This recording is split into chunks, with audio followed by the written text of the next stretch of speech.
Hey everybody, this is TJR. This is Superfan. And Record Store Day. Yay! It's here. And I got up this morning very, very early. It was still dark out. I shot some video in my car, but the audio, for whatever reason, didn't come out, so we're not going to use that here. Got in line. I went to Left of the Dial Records, located in Orange, California, here in Orange County. I went to them last year too. I've been kind of going to them because I feel reasonably certain that they'll have most, if not all, of what I'm looking for. I feel reasonably certain that there'll be at least a fair amount of quantity, which improves my chances of getting what I'm looking for. Of course, I always accept the fact that I may not find it. That's part of the social contract of doing this sort of thing, is that you might not find what you're looking for, and I've talked about that. But I got there. I was surprised that I could still park in the front of the store. There was a line, but it wasn't nearly as long as I thought it would be. I had kind of thought to myself when I was filming myself in the car, I'd kind of talked about the fact that this was one of the best Record Store Day lists. I should say that the internet pretty much agreed that this was one of the best Record Store Day lists ever. I'll admit it was a pretty good list. I had quite a few things on my list. Normally, maybe there's just one or two items, but this time there was quite a bit.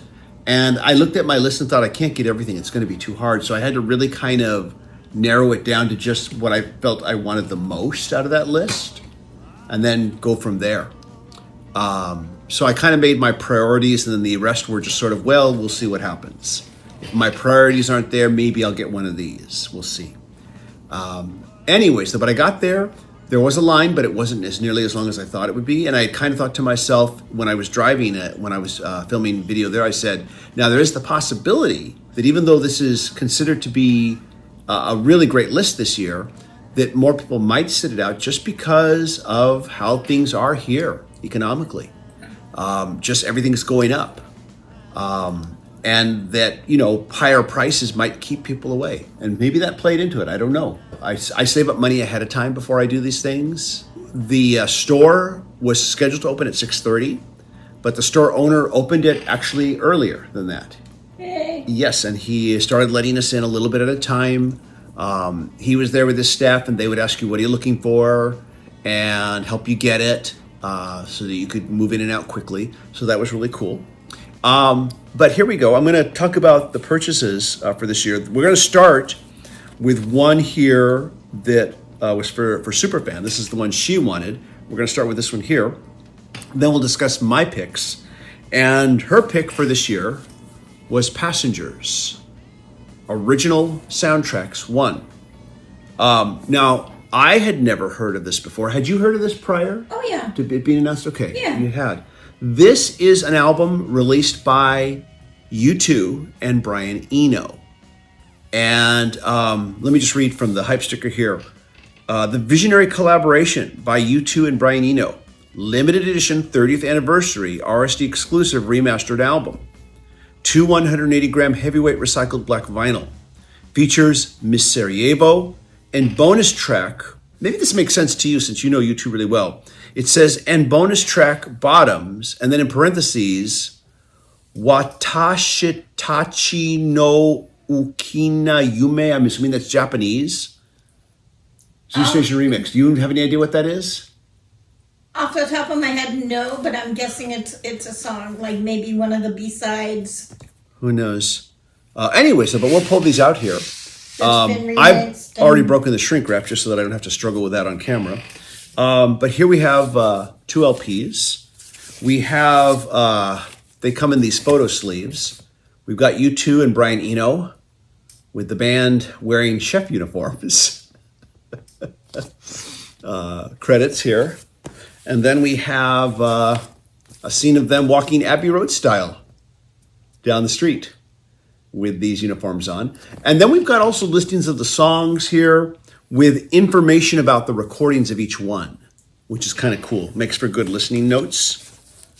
Just background information on the tracks. Apparently, I'd never heard of this before. Apparently, this must have been like kind of a rare release. Yeah, they um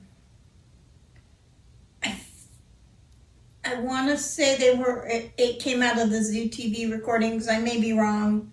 Um, I know that it was around the time of the war in Sarajevo, hence the track Miss Sarajevo. Which was part of the sessions, huh? Should be interesting. I'm really curious about this. This is to me is like finding, like I've never heard of this before. You know, it's like finding like some kind of rarity. So this is very cool. But this is Superfans here. What she got. Then I got the following here, starting with here. Try Some of Mine by Little Richard, and this is the Brunswick Recordings. RSD exclusive, transparent pink pressing, limited to 2,500 units. Little Richard's Brunswick Recordings from what does it say here? I can't, am I reading that right? Here, let me see it. It looks like, I think this is a misprint. It says Little Richard's Brunswick Recordings from 1986. Maybe. Remastered and compiled for the first time, featuring an alternate take of Baby Don't You Tear My Clothes. Oh, and this is at 45 RPM. It says here, 45 RPM. I'm going to take off this shrink wrap. We got it started here, but I kind of wanted to show it first with the hype sticker there. And we'll take this off here. And there we go. And we'll pull this out. And this comes in a really nice sleeve here. Very nice sleeve. And let's pull out the record here. Brunswick Records, 1968. Wow, that is very beautiful. Yeah, it is. It's 19, maybe this is a misprint on this label looks here. good enough to eat. Yeah, it does. Take a look at that. I think that's a misprint. I think that might be a misprint. Anyways, there we go. On pink, opaque, no, not opaque, transparent, somewhat transparent. At any rate, though, there it is. It's pink. And it matches the cover. It sure is. It does say 86. It does say 86. So it's a misprint. Okay, I was thinking like maybe it's my eyes. No, it's not your eyes. You can show the people. Okay. Okay. Well, just one of those things. Next we have Doors, Strange Days, 1967, A Work in Progress. And rough mixes from the album's early 1967 sessions discovered after 58 years. Without the final overdubs heard on the original release on translucent blue vinyl. And so we have here a sleeve that looks like a tape box. And then we have some notes here. And these notes are by Bruce Botnick, who was there engineering the recording sessions. He talks about the recording sessions. I've already read this, by the way. He talks about how they got to record this on 4-track. And while they were working on it, they all got to listen to a pre-release test lacquer of Sgt. Pepper, and how it kind of blew everybody's minds. You know, he and the Doors all listened to it, and it kind of made them think, you know, we can go a lot crazier with this album. So that influenced the recording of this album, hearing Sgt. Pepper, prior to its release. They also mentioned that they actually had the advantage of having an 8-track machine, which the Beatles only had a 4-track machine, only had access to 4-track machines at the time they recorded Sgt. Pepper. But let's go ahead, we'll take a look at this. This is on a colored vinyl here, and it's very stiff, getting it out of there. Well, it matches Little Richard the opposite way. Yes. Well, there we go. Also, the highlights on this album cover are blue. So, I guess it matches that. Yeah. But there we go. So this is the album, but these are work-in-progress versions of what would become the final tracks. So I've always liked Kind of this. a demo. No, not demos. Demos are different. Demos I know. are not what you end up releasing. These are the actual final studio tracks, but while they were still being worked on, they weren't finished at that point. Some people I know say boy, this is tough to get back in here. Some people say that they don't like these kind of things. They'd rather hear the finished version. They don't understand the appeal. I get that. I understand that, but I love hearing this stuff. I'm going to hand this over to you and let you work this out here. It's just being obstinate with me. They're stiff when they're new like that, but I'll let you handle that. Anyways, but there it is, The Doors. Then we have this one here. I'm not a big fan of live albums, but I'm certainly making an exception for this here. Elton John live from the Rainbow Theater with Ray Cooper. This would have been early 80s, late 70s or so, roughly, I think. Somewhere in that time frame. He was doing a tour with just Ray Cooper, percussionist Ray Cooper, and that's from this. There was a Record Store Day release of Live from Russia, which was part of that tour as well. And I actually saw Elton John back then. And then, of course, the Live from Russia release did get a national release. I don't know if this one will or not. It says that it's, it says here Record Store Day exclusive. So this is exclusive, available for the first time on vinyl, featuring unreleased live recordings of Sweet Painted Lady, Idol, and Dan Dare. Although, even though it says exclusive, you might get this on CD. I think that's a strong possibility that you'll see a CD release. Thanks for taking care of the Doors on there for me. I appreciate it. Anytime. Thanks for that. That's This why you one, keep me around. exactly, that's true. This one here is, I've already listened to it, and that was before we sat down and recorded this here. But this is just on standard black vinyl, so I'm not going to open it up. It does come in a polyline sleeve. And what struck me about this one here is that there's a lot of deep cuts on this. And I mean, it has The Greatest Discovery from the self-titled second album, Cage the Songbird, Dan Dare, Pilot of the Future, Idol off of Blue Moves. It has Ticking off of Caribou. Ticking is I was working on a script for one of my weekend spin videos about Caribou. I thought it would be interesting to talk about an album that Gus Dudgeon, who produced all of Elton's albums during the classic period, said was his worst. And yet it has bangers on it like The Bitch Is Back, Don't Let the Sun Go Down on Me. It has monstrous hits on it.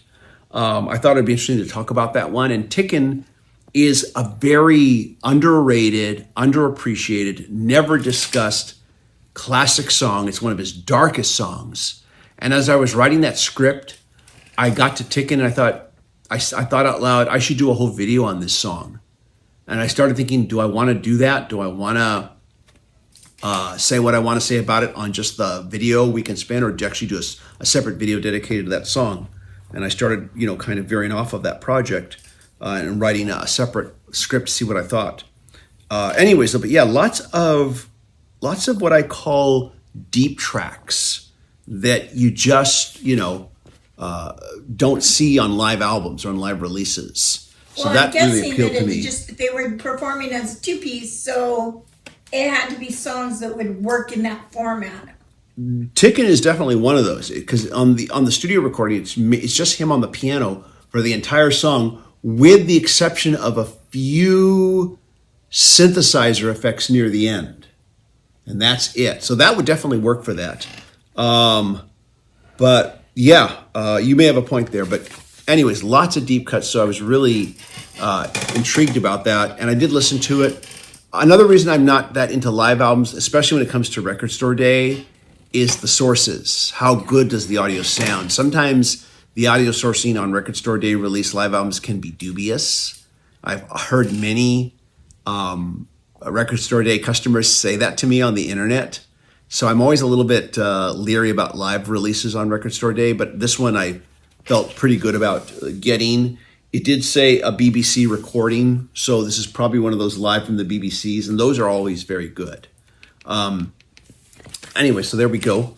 And then finally here, we have Out of Our Heads, the Rolling Stones.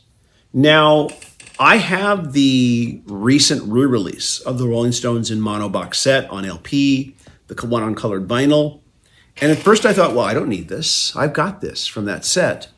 But then everybody on the internet started talking about the fact that this one specifically stated, mastered directly from original analog mono tape. Now, I thought the Stones in Mono box set sounded amazing. It's pretty well thought, believed, conjectured that those releases are digitally sourced, but I think they sound awesome. I think they blew away my CD version because I bought originally when that set was first released. I only bought the CD version. I just thought I can't afford this box set; it's too expensive. And then, of course, when they re-released it, I went ahead and got the LP box set, and just thought, wow, it blew my CD versions away. But I knew it was also digitally sourced, which goes to show you can do digitally sourced LPs and they can sound great. But I thought to myself, okay, I'm getting this one here because it is direct from the analog master tape. It will be interesting to do a comparison, and I may do a video on it, just comparing the two. Is there really any difference? Do I hear any difference? Of course, your results might vary.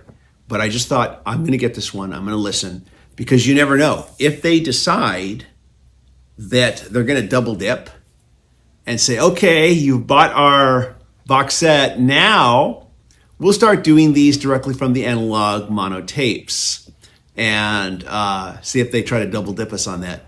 And if so, this will provide me with a pretty good idea of whether or not I want to follow if they do that. They may not at all. And this is all conjecture on my part. I'm not saying that's what they're going to do. I'm just saying there's always that possibility. It has an obi strip here, of course. It also says it comes with a lithograph here of the tape box.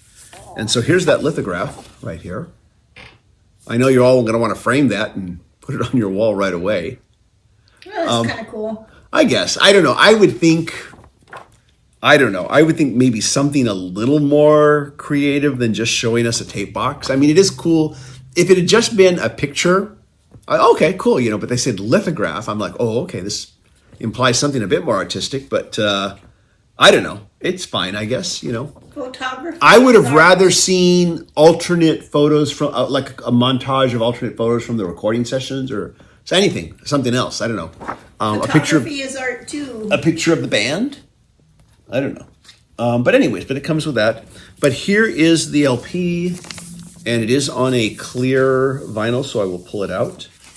Polyline sleeve. That came out very smooth and easy, but there we go. Translucent. Clear. And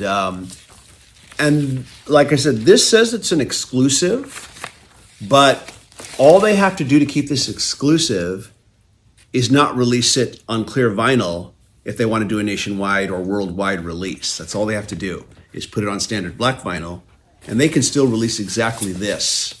Well, that's why I think they do the colored vinyl. Yeah, well, for the limited runs. Yeah, so I have a feeling this is probably going to get a larger release, but I decided to get this now, and yeah, but ultimately they can do whatever they want with this stuff. I realize that, and the Stones don't really control this early stuff. It's Abco Records that controls it.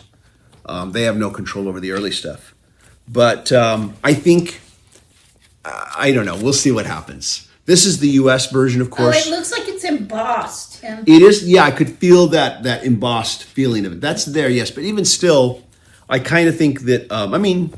I kind of think that even a photo of the band would have been better than just a tape box. I mean, sure, it's interesting. Okay, I get to see the original tape box. That's cool. Shows the history of it. I get it. Anyways, though, I just can't picture myself wanting, let's get this framed and put up on the wall right away. Anyways, maybe I'll warm up to the idea. Let's not make a big deal out of this. Let's not make a big deal out of this. It's not that big a deal. What do you think, little guy? He thinks they should have taken a photo too. Anyhow, though, but there we go.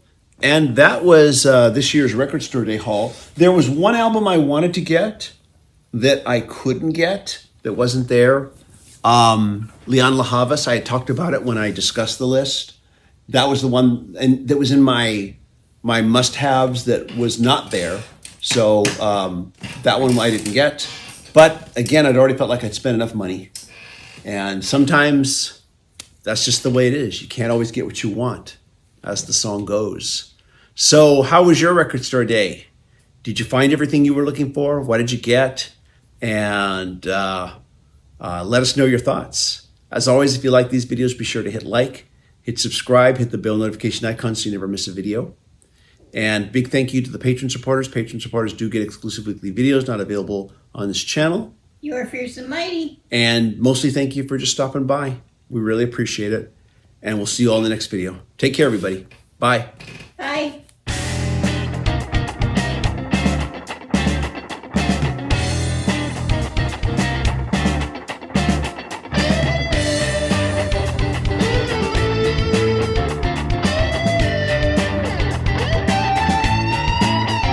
She's a world-class situation. She plays a chick trick on my mind, and it bears examination. All the things she masterminds. Well, she'll say it once, she'll say it twice, that she'll love me to the end. She'll say no one makes the sunshine, baby.